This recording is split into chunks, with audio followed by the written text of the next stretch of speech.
From the National Constitution Center in Philadelphia, Pennsylvania, once again, Charles Gibson and George Stephanopoulos. We have time guidelines for answers tonight. 90 seconds to answer a question, 60 seconds for rebuttal. And if we find one speaking longer than the other, we will do our best to equalize time.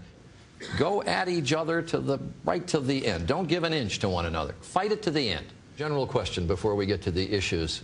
Let me start with a question to you, Senator Obama. And you said they get bitter and they cling to guns or they cling to their religion. Do you understand that some people in this state find that patronizing?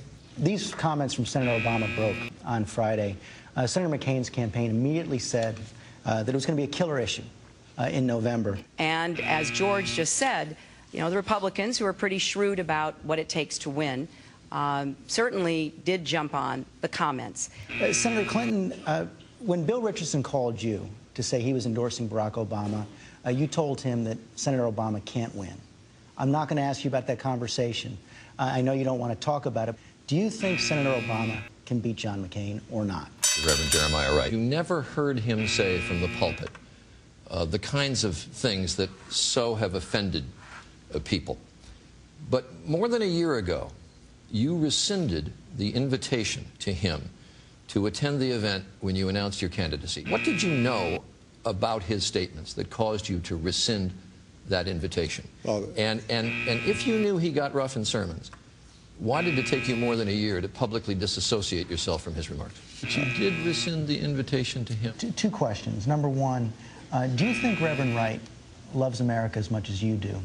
And number two, if you get the nomination, what will you do when those sermons are played on television again and again and again? You know, the notion that somehow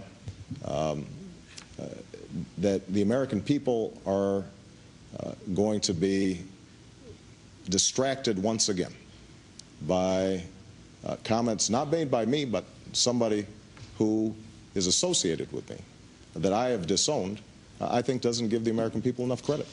You've disowned him? The comments that I've disowned, then that is not something that I think... But you do believe he's as patriotic as you are? I'm getting a little out of balance here. Do you want to take a few seconds, or do you want to go to the next question? Well, I think in addition to the questions about Reverend Wright and what he said and when he said it and for whatever reason he might have said these things. Senator Clinton, we also did a poll today, and there are also questions about you raised in this poll. About 6 in 10 voters that we talked to say they don't believe you're honest and trustworthy. And we also asked a lot of Pennsylvania voters for questions they had. A lot of them raised this honesty issue and your comments about being under sniper fire in Bosnia. You know, I'm very sorry that I said it, and I have said that, you know, it just didn't jive with what I had written about and knew to be the truth. Senator Obama, your campaign has sent out a cascade of emails just about every day questioning Senator Clinton's credibility, and you yourself has said she hasn't been fully truthful about what she would do as president. Do you believe that Senator Clinton has been fully truthful about her past? I haven't commented on the issue of Bosnia. You know, your campaign has. Of course, but because we're asked about it. And it's something of a theme that Senators Clinton and McCain's advisors agree could give you a major vulnerability if you're the candidate in November. How do you convince Democrats that this would not be a vulnerability? Well, look, I have never said that I don't wear flag pins or refuse to wear flag pins. This is the kind of manufactured issue that our politics has become obsessed with and once again distracts us from what should be my job when I'm commander-in-chief, which is going to be figuring out how we get our troops out of Iraq and how we actually make our economy better for the American people. Senator, if you get the nomination, you'll have to beat back these distractions. And I want to give Senator Clinton a chance to respond, but first a follow-up on this issue, general theme of patriotism in your relationships. A gentleman named William Ayers, he was part of the Weather Underground in the 1970s. They bombed the Pentagon, the Capitol. He was quoted in the New York Times saying, "I don't regret setting bombs. I feel we didn't do enough." An early organizing meeting for your state Senate campaign was held at his house, and your campaign has said you were friendly.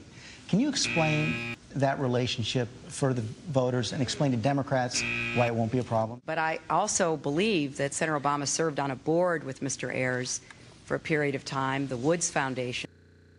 Clinton, I'm getting out of balance in terms of time, and you're I've getting noticed. shortchanged here. And so if you want to reply here, fine. If you want to wait, we'll do it in the next half. We'll take one more commercial break. We'll come back, say goodnight. Stay with us. Oh, you can. The crowd's turning on me. The crowd is turning on me. We'll be back in 1 minute.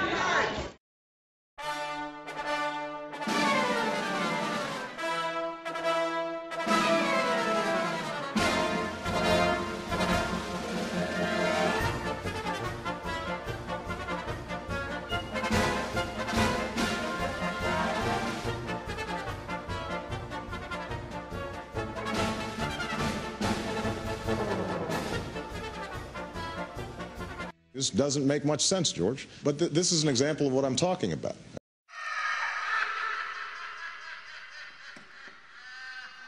Yes, yes, yes.